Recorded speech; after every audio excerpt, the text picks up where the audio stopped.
The bracket has finally been revealed, and your Tigers know their path to the NCAA Tournament Championship. We're going to talk about it. This is going to be a reaction stream. I'll offer my opinions, but I definitely want to hear from all of you, whether you're watching live on the replay. Let's get into it right now.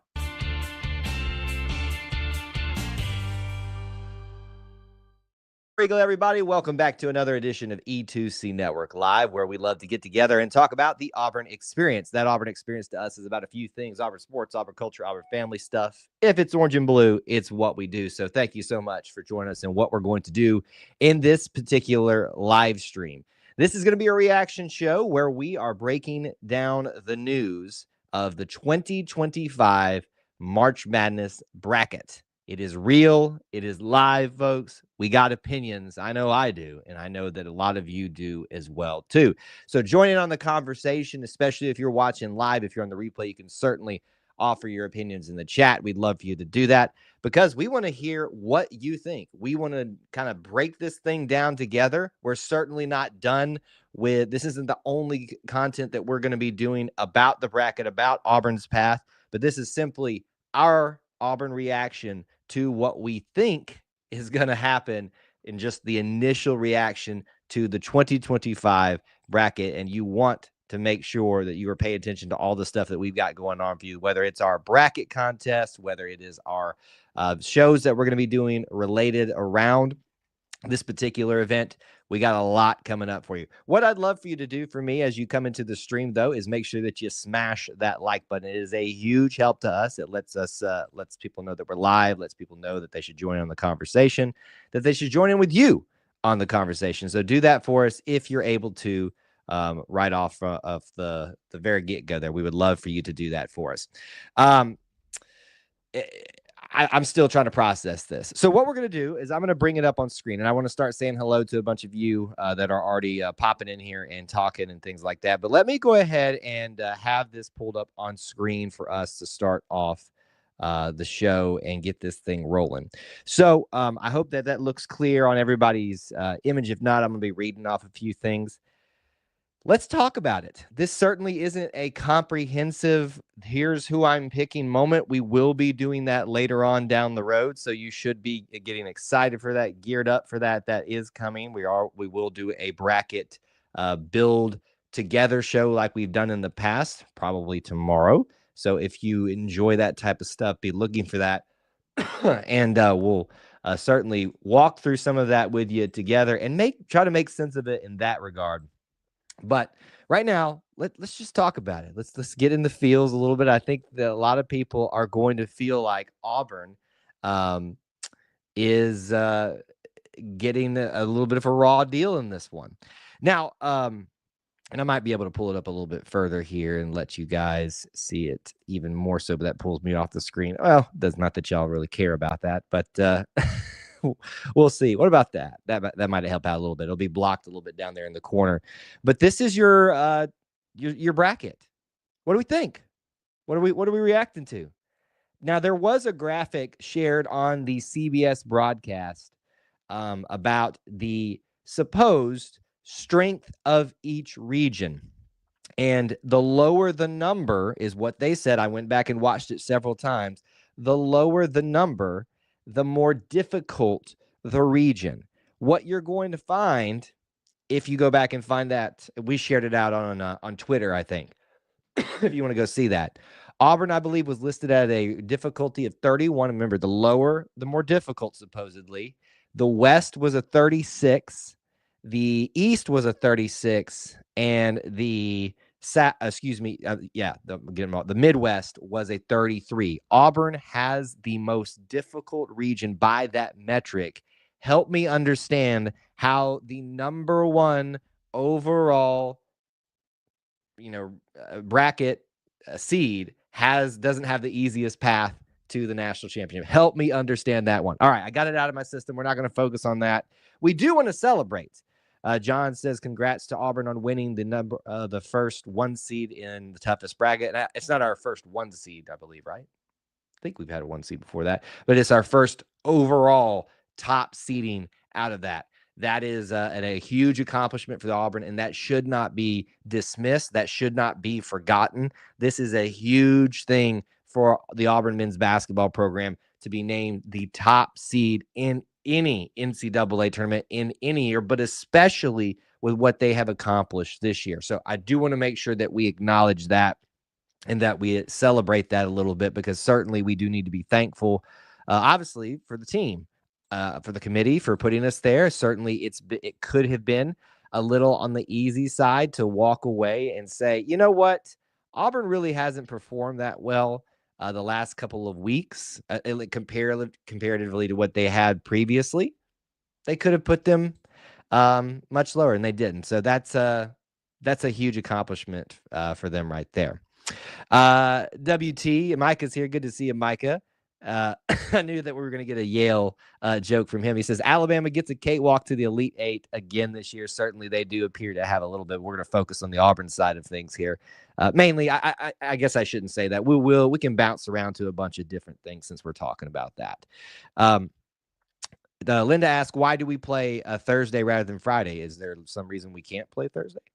No, I think it really is just random. They try to figure out how, what's the best draw and things like that. As of this moment, I don't think that they have announced the times. Maybe by the time you're watching this, especially if you're on the replay, you know what time Auburn is playing, but they will play Thursday. I'd like, frankly, to go ahead and get it done as the very first game so that we can have the most rest, so that we can hopefully win and move on and, get focused on the rest of the day and not have it smack dab at the end of the day. I want it at the beginning or the end. Of course, I just love the first. I'm so giddy about this time of year, folks. I don't know if you can tell me that.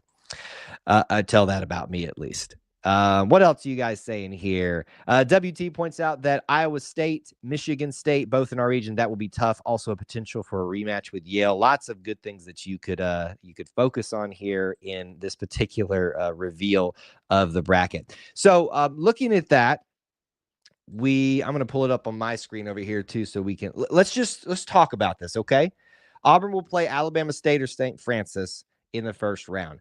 Certainly, I think Auburn fans are going to be pulling for Alabama State, just out of state pride and things like that. I have no qualms about who we play. The reality is we probably got the easiest of all the 16 seeds, since they're the play-in game, one of the play-in games. So hopefully, Auburn we'll get to see Alabama State and celebrate it in that way. Auburn's played Jacksonville State before. That's a really good thing there. If you look at who they're supposing they win, not taking anything for granted, Louisville and Creighton. Wow, you couldn't have picked two tougher opponents for Auburn to have to face, either one of them in the second round, much less Louisville playing that game in Lexington, just down the road for them, essentially a home game. So Auburn fans are going to need to pack that out. That alone right there is just a tough way to start for Auburn in this one, which is just, it's rough, man. It's just rough. Not complaining. I'm just acknowledging what's happening out there. You've got Michigan in their region. Trey Donaldson, folks. Y'all remember him? Trey Donaldson. A lot of us were really disappointed when he didn't stay with the Tigers. He's had a great year with Michigan. Auburn could see him in the Sweet 16. If that wasn't bad enough, there's Yale. Go ahead and cue Micah and all the other Bama fans to hear that. Just wait. Your time's coming. Texas A&M, though, is sitting right there, who just Buzz Williams has Auburn and Bruce Pearl's number more often than not these days. That's tough. That's just their subset of that region. Then you've got this Ole Miss, who's going to be a tough out any day of the week. Forget who is their play-in game. I can't see that right now on my particular screen. I'm trying to look on. Ole Miss would be San Diego State or North Carolina. Auburn's played North Carolina. San Diego State's always a great program. But then you got Iowa State. That's probably going to come out of that side. Marquette, Michigan State, and Tom Izzo. What do I tell you, folks, every single year? Do not count out Tom Izzo. If you saw a lot of the commentators already, they said that Michigan State, a lot of them, was going to come out of this region and not Auburn. One did say, Jay Wright did pick Auburn, but a lot of them are picking Michigan State. And frankly, right now, just gut reaction, I don't disagree. Just because it's Tom Izzo. Has nothing to do with Auburn, my faith or lack of faith in them. it's Tom Izzo in March Madness. That is a scary, scary, scary proposition. Anyway, okay, can you tell I'm passionate about this? Let's see here. Micah says, whoever asked about the Thursday, Friday, they have 4 different channels, I believe, doing the games. It's going to be incredibly difficult to have 32 games all in 2 days, each being 4+ S. Yeah, you just try to match it up best however you can with where they're being played and all that kind of stuff. Let's see here. How far does Alabama go without Grant Nelson? That's a great question. Certainly that they do have, it seems, have an easier path, but certainly they're without Grant Nelson, and that is a huge impact for them. So that could really factor in to what happens. We'll look maybe over at theirs in just a second here. I want to catch up on chat here. Unbeaten Late says, we got screwed. Number 1 overall, and we get Michigan, Texas A&M, Iowa State, Tom Izzo. Not even Michigan State, just Tom Izzo. And then, of course, everybody say it together, all the Alabama fans, Yale. That is a tough draw for the Auburn Tigers. Iowa State has fizzled out here at the end, and they do have injuries. That is a big factor, but it's still Iowa State, and I got a lot of respect for them. So I am not, I'm not writing that one off in any stretch of the imagination. Chris celebrating the number 1 overall, but Duke and Bama get the easiest routes at the Final Four. Make it make sense. Certainly, it does feel that way at times. Let's see here. You had to really try to miss the tourney this year in the SEC. It is saying something, WT. So is it 14? I didn't count them all up. Is it 14 the entire way? I'm not a rah-rah SEC guy at all. But that's pretty cool. In this league this year, that many teams got in. That's absolutely incredible. Okay, let's look through it real quick. Auburn, Texas A&M, Ole Miss, Florida, Oklahoma, Missouri. That's one hand. Arkansas, probably skip somebody. So that's 6. Tennessee is 7. Kentucky is 8. I'm probably missing somebody in a play. I think Texas is in a play-in game, if I'm not mistaken. So 9. Looking through here, Georgia is 10. Alabama is 11. Vanderbilt is 12. And Mississippi State is 13. And then I'm missing somebody. So either way, incredible year. I think it's 14, and I just missed somebody somewhere in the counting of that. But that's just an absolutely great. I'm looking at a different bracket. That's the one on the screen. It's a little bit bigger for me over here, but I wanted you guys to at least have this to reference, even though it's a little bit on the small side. We'll use a different bracket. I'll do a screen share for our Missouri. I think I did say Missouri, Linda. I may have missed them, but I do think I said them. Chris says, seems like being number 1 overall is a punishment in the bracket. Yeah, it's supposed to be a reward, but it doesn't feel that way, does it? I think the biggest look, write your jokes and say Yale 1,000 times, Bama fans. But the fact that we're in the same bracket with Tom Izzo, it's just the biggest thing. I'm so scared about. You got to get there first. You got to get to the Elite 8. But also, I'm worried about it. But I'm so excited about that too. That's the potential of Auburn playing in Atlanta against Tom Izzo to get to the Final Four. All this talk about Auburn being, not playing great right now. If they get through this bracket to the Final Four, they better be everybody's pick to win the national title. You got to get through Tom Izzo.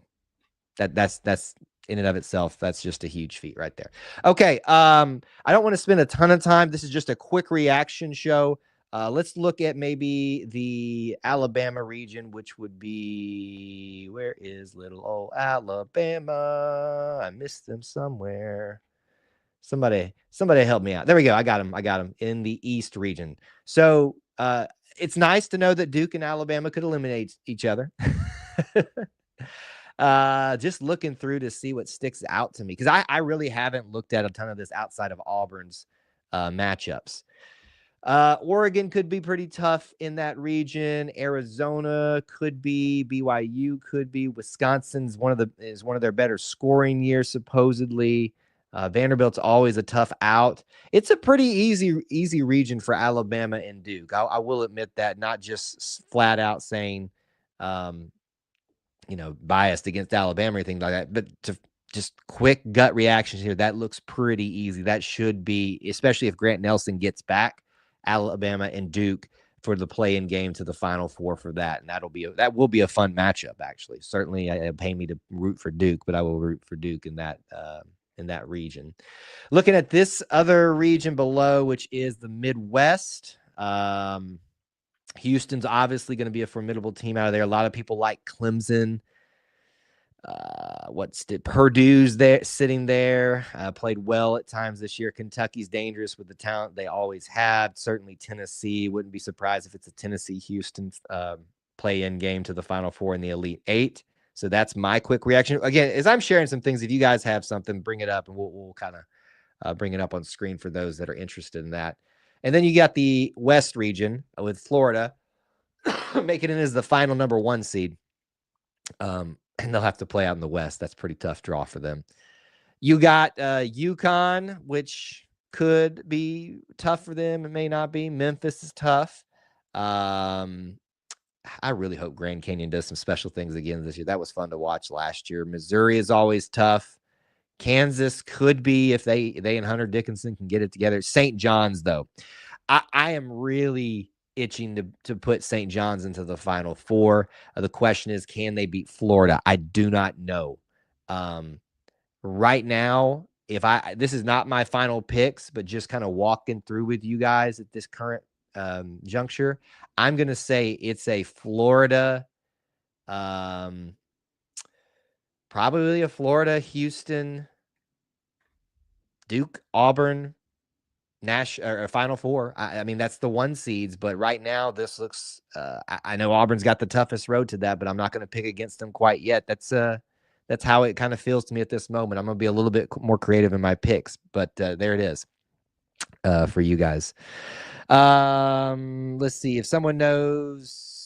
No, the Birmingham, I don't think has any. Birmingham's not big enough to host the Sweet 16. I don't think, but they have hosted the first 2 rounds. I went to the one where Auburn and Alabama were playing. They're not in the same region, but they sometimes will host at the BJCC or Legacy Arena, whatever it's called these days, first and second round. So nothing this year.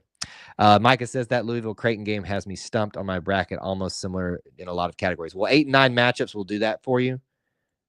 But Auburn's going to play either of those 2. That's tough. That's really, really, really tough.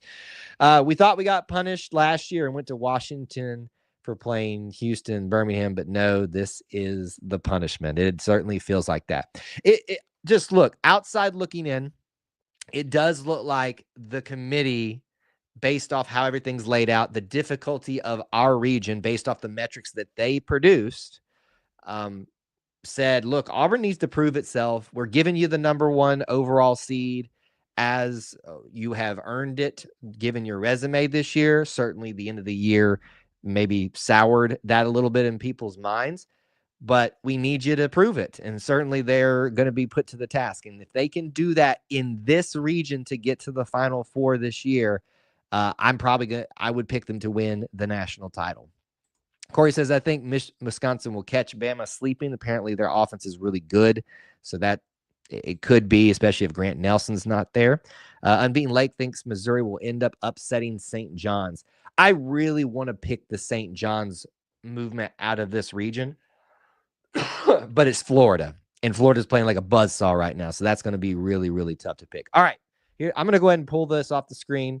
This isn't the last time we're going to talk about the bracket. I want some last minute initial thoughts, questions, comments, things that stick out to you about this bracket to round out the show here. But don't leave just yet. Let me go ahead and give you some things that you need to know about our content and coverage that is coming up this week. And folks, I will tell you, if you haven't caught on to my excitement about it or anything else, you should. I am pumped in so many ways for what we're about to experience with March Madness. Now, here's what we got for you coming up this week. Keep in mind, this could be subject to change a little bit, just given certain scenarios. But the first thing that you want to do before you do anything else to sign up for our bracket contest from Alumni Hall. They are our prize sponsor again this year. $50 e-gift card going to that. I cannot stress this enough, guys. Do not wait. Right now, go and we've shared it out on social media. I'll put it in the description of this video as soon as I get done if I haven't done it already. You need to go sign up right now. You can make your bracket later. People all the time say, well, I forgot to do that. Well, I told you to do it the second you hear us announce it. Do not hesitate. We're going to have a fun contest this year yet again. So our bracket contest is live, open. Look for the group E2C Network. We'll share the links out. It's already shared out everywhere.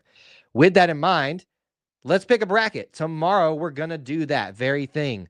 We're going to go through the whole bracket together and make a group pick about it. It won't be my official pick. It'll just be and I'm going to submit it into our group. It will, even if it were some weird way to win thing, that would not be the winning one in the prize, but we're going to submit it into the actual group so everybody can watch to see how the group bracket did. Join us tomorrow, 8 p.m. Eastern time. That usually takes about 2 hours. Even if you can't stay the whole time or get there at the beginning, come stop by and join in the conversation. It's always a great time, and I will be exhausted by the end of it. We will do Auburn Family Night, and join us for our live call-in show. There will be plenty to talk about on that. That's at 9 Eastern time on Wednesdays, as we've been doing for a while now. And I don't have the cue card ready for you guys because we just found out who we're going to play. But post-game shows, as long as Auburn wins. Right after that, for the first and second rounds, when we get to Sweet 16 and Elite 8, I am hoping to be there if they're there. So if that happens, that could be a little bit of delay on doing a post-game show, but we will certainly work around that the best we can. Guys, I hope y'all are ready. I'm so pumped. I'm so ready for this. It's going to be a great March Madness. Anything else that you guys wanted to point out of here before we get rolling? And I'll let you guys go. Don't forget tonight also, the Auburn Experience Live podcast goes live at 9 Eastern time. We're definitely going to talk about this a lot there as well. Let's see here. Micah says, I will say this. I used to not watch b-ball until March Madness, but since watching regular season and now going to March and the brackets, it's made me more aware and kind of confused on who I should go with. We're all confused. We're all trying to figure it out. We're all going to be wrong. There's never been a perfect bracket. Unbeaten Lake says, I really think a win in the round of 32 can get us back on track to how we played during most of the regular season. Certainly getting over the hump of playing Creighton or Louisville would give you some confidence. Let's see here. Am I going to have to lobby you Auburn fans again this year to keep Bama moving like I did last year? Well, that's the nature of the group vote. So, Micah, get some people there to help with the vote. And I go with what the count is in the chat. So join us, as many of you can. They've got the odds on the bracket now. Well, I don't want to know. Keep it to yourself. Anyway, all right. That's our reveal show, our bracket reveal show. I appreciate those of you that watch live. For those of you that watch me geek out over this on the replay, we appreciate that as well. Keep in mind, bracket contest. Sign up now. Do not miss it. If you need a link, if you can't find it on social media or here on YouTube, wherever you're watching, listening, hit us up on direct message. I will get that to you. Do not wait. Do it now. You can fill out your bracket later, but go ahead and do the sign up right now. Tonight, Auburn Family, I keep messing it up. The Auburn Experience live show. We'll talk about this some more with Austin. That's coming up. Tomorrow, bracket. I want you, what we call it, the Pick'em show, where we'll pick it together. Wednesday night, Auburn Family Night, and then post-game shows for every Auburn game that they continue. Guys, I'm excited. You should be too. March Madness is finally here, baby, and I couldn't be more pumped. Thanks for hanging out and watching this reaction show. Until we talk to you again, War Eagle.